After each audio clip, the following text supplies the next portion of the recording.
नमस्कार मित्रांनो, मी तुकाराम सुरनर जी आर आणि योजना या यूट्यूब चॅनलमध्ये आपल्या सर्वांचं स्वागत आहे. आजच्या व्हिडिओमध्ये आपण एक अत्यंत महत्त्वाची माहिती पाहणार आहोत. ती म्हणजे आयुष्यमान कार्डवर लाभ मिळत नाही अशा अनेक जणांची भावना आहे किंवा काही जणांचं म्हणणं सुद्धा आहे की नुसतं कार्ड काढायला लावतात, पण प्रत्यक्षामध्ये त्याचा लाभ कशा पद्धतीनं तुम्ही कोणत्या दवाखान्यामध्ये कसं घेऊ शकता हे तुम्हाला तुमच्या जिल्ह्यानुसार यादीसुद्धा मिळेल.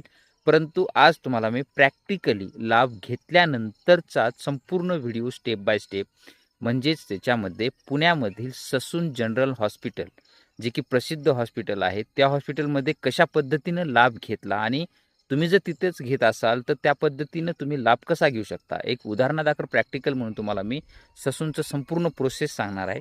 तुम्ही त्या दुसऱ्या इतर कोणत्याही दवाखान्यात जाऊ शकता आणि त्या ठिकाणी तुम्ही त्याची माहिती घेऊन त्या पद्धतीनं तुमचं जे काही फॉर्म असेल तर त्याचा तुम्ही लाभ घेऊ शकता. तर व्हिडिओ वेळ न करता सुरू करूया. संपूर्ण प्रोसेस तुम्हाला स्टेप बाय स्टेप दाखवणार आहे. ही ससून रुग्णालयाची मुख्य इमारत आहे. हे मेन गेट आहे, एंट्री गेट, आणि इकडं रेल्वे स्टेशन. आपल्याला आता मेन गेटमधून एंट्री करायची आहे. एंट्री केल्याच्या नंतर तुम्हाला इथं नकाशा दाखवलेला आहे.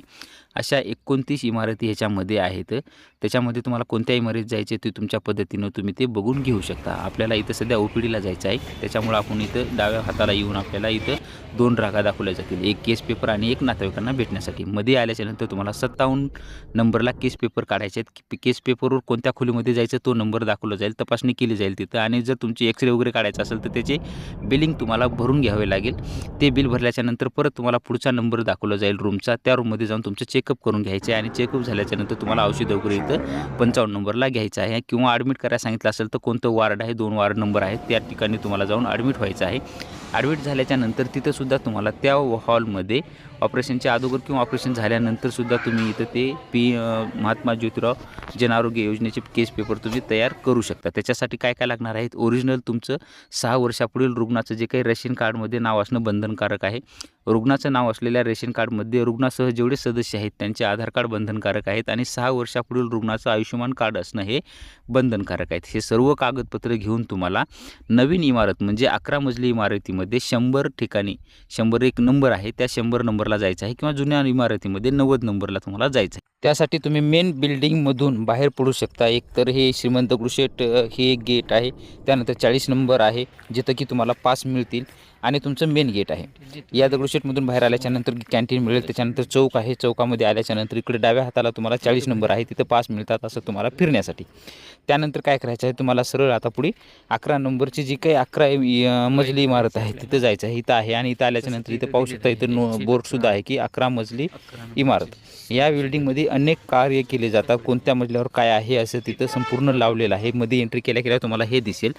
अशा पद्धतीनं तुम्हाला कोणतं काम आहे त्या पद्धतीनं सुद्धा जाऊ शकता. आपलं इथं जायला पाहायचं झालं तर आपल्याला जन आरोग्य योजनेबद्दल माहिती पाहिजे, त्याच्यामुळे आपण एंट्री केल्याबरोबर आपण आता इथं ह्या बिल्डिंगमध्ये एंट्री करायचं आहे. एंट्री केल्यावर इथं तुम्हाला उजव्या हाताला लगेच तिथं एक खिडकी दिलेली आहे, तर तीच आहे खिडकी 100 नंबरची. तिथं 100चा आकडा नाही, पण ती 100 नंबरची आहे. तिथं जायचं आहे, तुम्हाला तुमचं आयुष्यमान आणि आधार कार्ड द्यायचं आहे.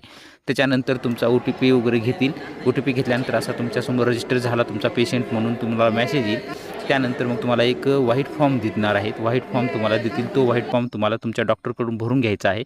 आणि ऑपरेशन झाल्याच्या नंतरचा ऑपरेशनचा जो काही सर्जरी कोड असतो तो इथं तुम्हाला व्यवस्थित टाकायचा आहे. सर्जरी कोड महत्त्वाचा आहे. आणि टाकल्याच्या नंतर हा फॉर्म तुम्हाला परत याच 100 नंबरला यायचा आहे. इथं तुम्हाला परत फॉर्म द्यायचा आहे.